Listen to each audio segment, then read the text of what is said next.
We made it to New Hampshire. It was a tumultuous trip. We had a lot of snow, a lot of bad weather, a lot of craziness to make it through, but we did, thank God. I'll go ahead and put this out there. The reason why I hadn't shot a video in a while was I was finishing up parole. I lapsed. I did drugs. I did meth. I did meth once, and quickly realized that the crazy thing about my life is I used meth to fill a hole or a void in me that I'm sorry, I didn't get growing up. Okay, I mean I didn't get growing up. My mom was a different kind of individual, and she ruled the roost. And I'm not blaming it on her. I would never blame it on her, but I lapsed, and I quickly realized that with people in my life like Becky Ford and Cheryl Britton and Harper Britton and Dylan Marlar and hell, even Eric Marlar and Dana Marlar and all the people in my life who have really stepped up and have chosen to make me feel loved in spite of myself and in spite of the decisions I made. It was a very learned experience. I screwed up. I did. And my parole officer was great with it as far as I told him the truth.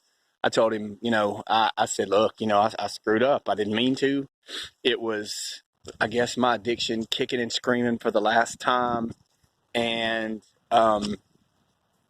it was the best non-high from methamphetamine I ever got. And here's why.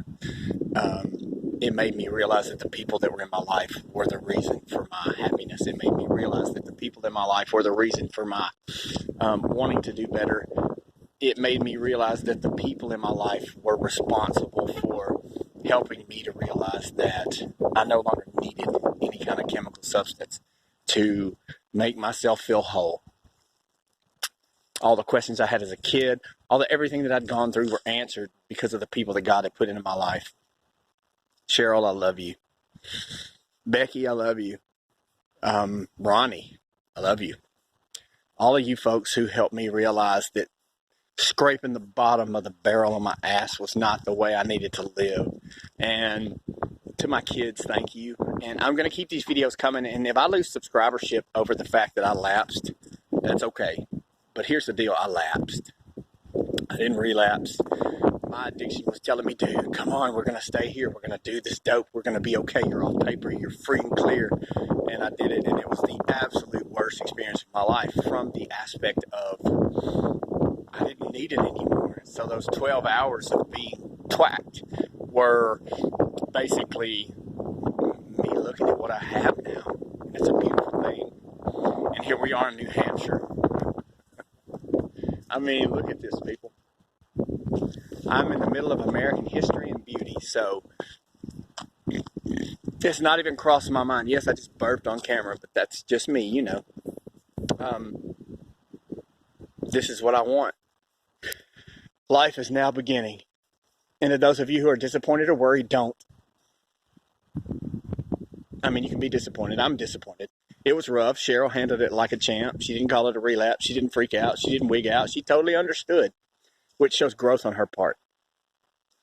The person who wigged out and freaked out and didn't show any growth was me, because I was absolutely miserable. Was that my addiction trying to tell me one last time to stay? Yes, that's what my addiction was trying to tell me. However, I didn't do it. I jumped in the car and rolled ass down here, and things are great. I mean, look at me. I'm fat and happy, man. I love this crap. Am I going to lose the weight? Yes. We're going to join a gym. However, the high cost of low living is no longer a cost I'm willing to pay. And I know some of you are going to go, well, you relapsed. No, I didn't relapse. I lapsed. I got high because I wanted to get high. But here's what it showed me. Dude, the hole that you were trying to fill your entire life with meth, it's filled. It no longer needs to be filled between God and family and life and being off parole. And I'm ready to live like a responsible adult. I love you all. It is a great day to be sober. It is a great day to be freezing cold in New Hampshire.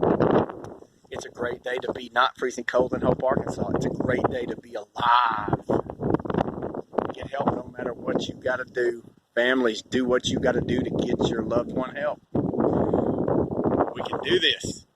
I love you all.